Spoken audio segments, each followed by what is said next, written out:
Well, Indian Prime Minister Narendra Modi looks set to secure a third term in office. That's according to exit polls after voting concluded over the weekend.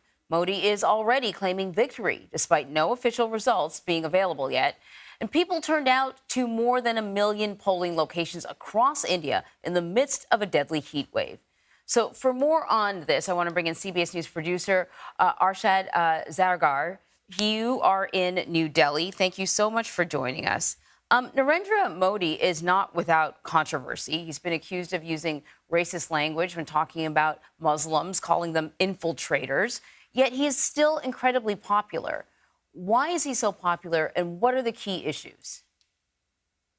Good morning, Anne-Marie. Yes, that's right. In fact, exit polls are predicting a huge win for him. This will be his third term as the Prime Minister.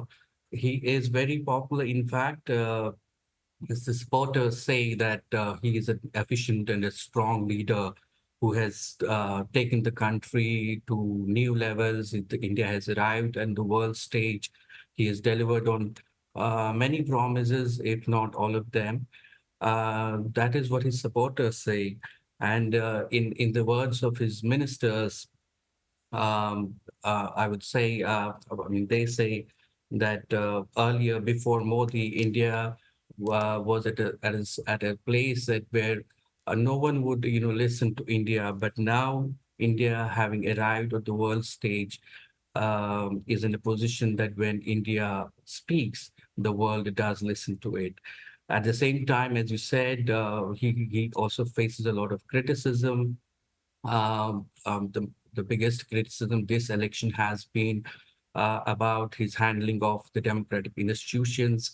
His critics and the opposition say that he has weakened the democratic institutions and that there is an attack on free press, there is an attack on dissent, and of course, the Muslims of the country, they feel threatened under his rule. Yeah. So these also were some of the election issues during the campaigning. So in the meantime, this is a several days election.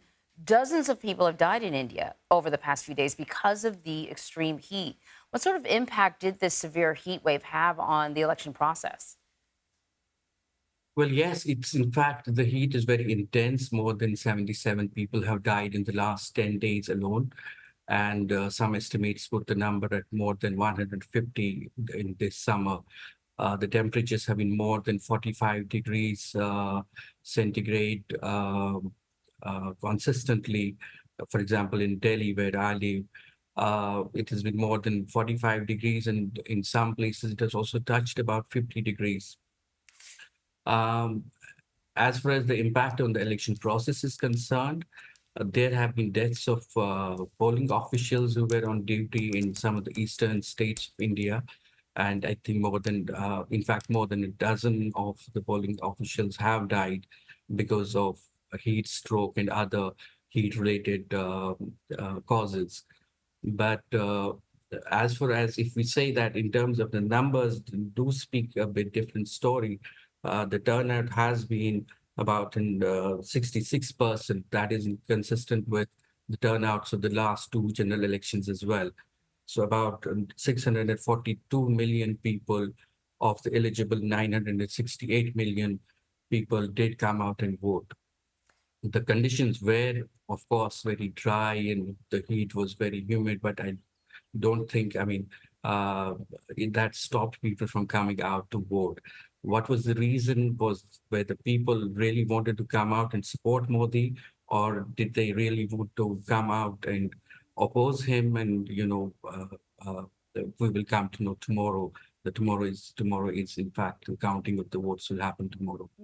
Okay, Arshad, thank you so much. Just to let people know, here you said 45 degrees Celsius.